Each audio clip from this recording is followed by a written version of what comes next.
Hi friends, welcome back to our channel. ഞാനിന്നിവിടെ കാണിക്കാൻ പോകുന്നത് ഒരു നല്ലൊരു സ്നാക്കാണ്. മിനി പെട്ടിപ്പത്തിൽ. ഇതിനെ വളരെ എളുപ്പത്തിൽ ചെയ്യാവുന്നൊരു സ്നാക്കാണ്. നമുക്കിത് എങ്ങനെ ചെയ്യുന്നതെന്ന് ഇവിടെ കാണാം.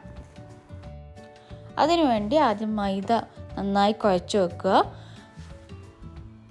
ഇനി നമുക്ക് ഇതിൻ്റെ ഫില്ലിംഗ് എങ്ങനെ തയ്യാറാക്കുന്നത് കാണാം. അതിന് ഒരു പാൻ ചൂടാക്കി അതിൽ 2 സ്പൂണ് ഓയിൽ ഒഴിച്ചു കൊടുക്കുക.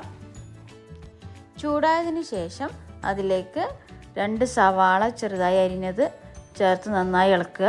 അതിലേക്ക് ആവശ്യത്തിന് ഉപ്പും ചേർത്ത് നന്നായി ഇളക്കി കൊടുക്കുക.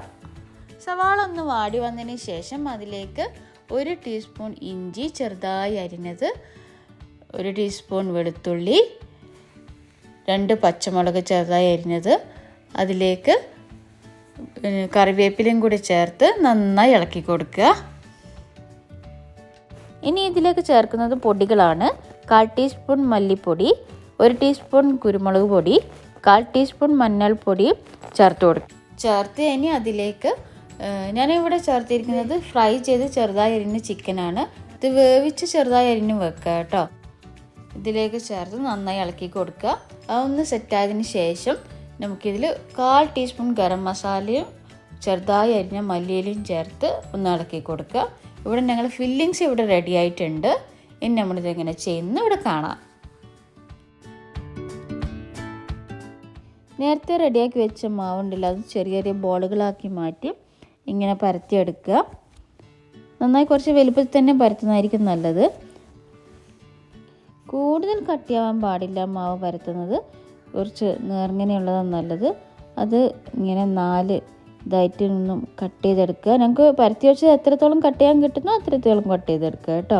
അങ്ങനെ 4 എന്നുള്ള കണക്കൊന്നുമില്ല. അതിനാ ജസ്റ്റ് ഇവിടെ ഞാൻ 4 ആയിട്ട് കട്ട് ചെയ്തിട്ടുണ്ട്. മുറിച്ച് വെച്ച ഒരു മാവ് എടുത്തിട്ട് അതിലേക്ക് നമ്മുടെ മസാല ഒന്ന് ഫില്ല് ചെയ്ത് കൊടുക്കുക. ഇനി ഇതിൻ്റെ മുകളിലായിട്ട് വെക്കാൻ ഇവിടെ ബോയിൽ ചെയ്ത് വെച്ച എഗ്ഗ് ഉണ്ട്. ഞാൻ ഇവിടെ ഒരു എഗ്ഗിന് 3 പീസായിട്ട് കട്ട് ചെയ്തിട്ടുള്ളത്. എത്ര എഗ്ഗ് എന്നുള്ളത് നിങ്ങൾ ഉണ്ടാക്കുന്ന ക്വാണ്ടിറ്റിക്ക് അനുസരിച്ചായിരിക്കും. ഇനി ആ കട്ട് ചെയ്ത് വെച്ച എഗ്ഗ് ആ ഫില്ലിങ്ങിൻ്റെ മേലെ ഇട്ട് വേറൊരു ടോപ്പ് എടുത്ത് മാവിൻ്റെ കട്ട് ചെയ്ത ടോപ്പ് ഉണ്ടല്ലോ അത് വെച്ച് ഇങ്ങനെ ഒന്ന് കവർ ചെയ്ത് കൊടുക്കുക. ഇതൊരു ഹാറ്റ് പോലെ ഉണ്ടല്ലേ കാണാൻ വേണ്ടി. അതിനൊരു ഫോർക്ക് വെച്ചിട്ട് നല്ല ബോർഡർ ചെയ്ത് കൊടുക്കുക. ഇതൊരു ട്രഡീഷണൽ ടൈപ്പിലും ചെയ്യാവുന്നതാണ് കേട്ടോ. അതിനായി ഇവിടെ കാണിക്കാം. ഇങ്ങനെ ചെറുതായി മടക്കി ബോർഡർ ചെയ്യാം. ഉമ്മയാണ് ഇവിടെ ചെയ്യുന്നത്. എളുപ്പത്തിന് വേണ്ടിയാണ് ഫോർക്ക് യൂസ് ചെയ്തിട്ട് ഒന്ന് പ്രസ് ചെയ്ത് കൊടുക്കാൻ പറഞ്ഞത്. ഇതും അറിയുന്നവർക്ക് വളരെ എളുപ്പമാണ്. ഇങ്ങനെ മടക്കി ബോർഡർ ചെയ്ത് കൊടുക്കുന്നത്. ഇതുപോലെയാണ് അത് ഉണ്ടാവുക. 2 ടൈപ്പിനും ഇവിടെ കാണിക്കാനുണ്ട്.